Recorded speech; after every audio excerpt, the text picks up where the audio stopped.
Hello friends, welcome to motivation master another motivational session. और आज मैं मोटिवेटर विकास असमाना आपको बताऊंगा कोई भी लैंग्वेज बोलने के लिए सबसे इंपॉर्टेंट टिप। यस मेरे दोस्तों, अगर आप कोई भी लैंग्वेज बोलना सीखना चाहते हैं, चाहे वो इंग्लिश हो, चाहे जर्मन हो, चाहे फ्रेंच हो, तो आप उस कौन सी वो ऐसी टिप है, कौन सा वो ऐसा एक गुरु मंत्र मैं आपको बताऊंगा कि आप वो लैंग्वेज बोलना सीख जाएंगे। हम बात करेंगे आज लैंग्वेज इंग्लिश की, क्योंकि English is the most spoken language all over the world. और वो टिप है, listening is the first step for speaking any language. किसी भी लैंग्वेज को बोलने के लिए सुनना ही पहला स्टेप है।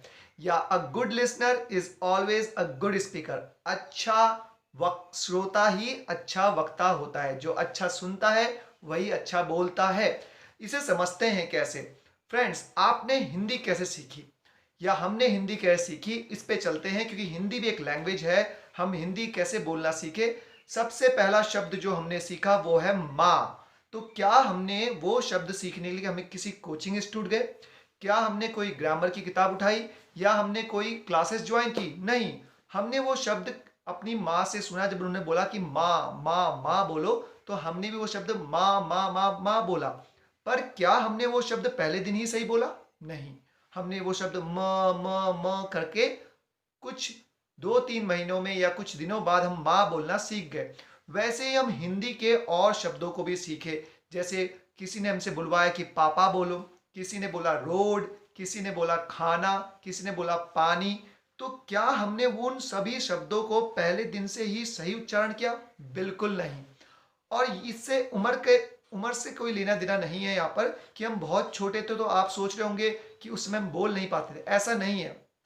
अगर आप किसी बच्चे को 7 से 8 साल के बच्चे को भी कोई भी लैंग्वेज सिखाते हो, बोलते हो उसके सामने, तो वो पहले दिन सही उच्चारण नहीं करेगा। और ये हमें तब पता चलता है जब हम गांव जाते हैं, हम गढ़वाली बोले, भोजपुरी बोले, तो वहां पर भी हम जब गढ़वाली सुनते हैं तो वो सही शब्द से उच्चारण नहीं कर पाते हैं। उन शब्दों का उच्चारण बिल्कुल सही नहीं निकलता है। पर अगर हम उनको बार बार प्रैक्टिस करते हैं तो उन शब्दों का उच्चारण निकलने लग जाता है। फॉर एग्जाम्पल, अगर हम इंग्लिश की बात करें, तो अगर आप बोलते हैं कि मे आई कम इन, क्या मैं अंदर आ जाऊं, तो क्या ये सेंटेंस आपने कहीं ग्रामर की बुक में पढ़ा? क्या ये सेंटेंस आपने कहीं कोचिंग इंस्टीट्यूट में सीखा? क्या आपने ये स्पोकन इंग्लिश क्लासेस में जाके किया? बिल्कुल नहीं। आपके टीचर ने आपको बार बार बोला कि मे आई कम इन बोलो, आपने बोला क्या क्या बोलना है मैम? तो उन्होंने बोला मे आई कम इन बोलो, तो आपने बोला मे आई कम इन। अब बात आती है कि आप बड़ा कंफर्टेबली कैसे बोल पाए और क्यों बोल पाए। जब जब आपको अब लगा कि मुझे परमिशन मांगनी है, तब आपने मे आई कम इन बोला। आपने उस सेंटेंस का हिंदी मीनिंग क्या होता है ये बिल्कुल नहीं जाना। आपने बस ये देखा कि जब भी परमिशन मांगनी हो तो किस सिचुएशन में क्या बोलना है। आपको जब जब प्यास लगी तो आपको लोगों ने बताया कि पानी पानी बोलो। पानी को का मतलब क्या है, पानी किससे बनता है, पानी कैसा होता है, इससे मतलब नहीं है। आपकी प्यास बुझी, आपको पता चल गया कि इस सिचुएशन में पानी बोलना है। जब भी आपको कोई प्रॉब्लम आई, कोई भी डिफिकल्टी आई, तो लोगों ने बोला भगवान को याद करो। क्या आपने भगवान को जाना? बिल्कुल नहीं। बस आपने बोला हे भगवान या हे माँ। तो वैसे ही इंग्लिश में भी आपने हर सिचुएशन में आपको औरों को सुनना है कि वो उस सिचुएशन में कौन सा सेंटेंस बोलते हैं। जैसे आपने मे आई कम इन सीखा, सॉरी सीखा, थैंक यू सीखा, ओके। और आपने ये भी सीखा आई लव यू। ये आई लव यू आपने क्या लिख के सीखा?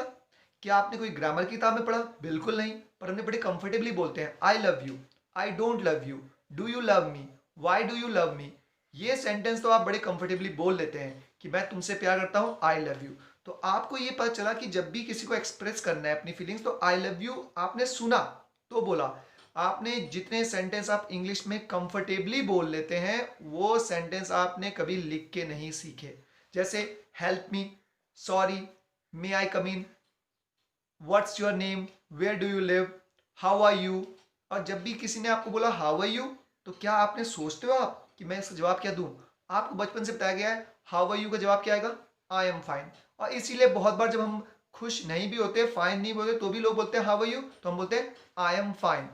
तो आज की टिप ये है कि आपको आज से ही जो भी आपके सामने इंग्लिश बोल रहा है, उसकी इंग्लिश को अब आपको I love you, I don't know, do you love me, may I come in, sorry, thank you से बढ़कर, जब भी कहीं आप इंग्लिश कमेंट्री सुन रहे हैं क्रिकेट की, या आप इंग्लिश न्यूज सुन रहे हैं, या आप किसी और इंसान को उस सिचुएशन में इंग्लिश बोलते हुए सुन रहे हैं, तो आप उन सेंटेंस को बड़े ध्यान से सुनिए और जब भी वो सिचुएशन आए तो उन सेंटेंस को दोहराइए। शुरू में आपको दिक्कत होगी बट फिर आप उन सेंटेंस को इजीली बोलने लग जाएंगे, जैसे आप आज तक जो सेंटेंस आप इजीली बोल पाए।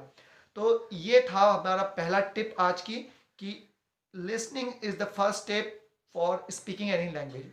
Listening is the first step for speaking any language. सुनना ही पहला कदम है कोई भी लैंग्वेज बोलने के लिए, या a good listener is always a good speaker.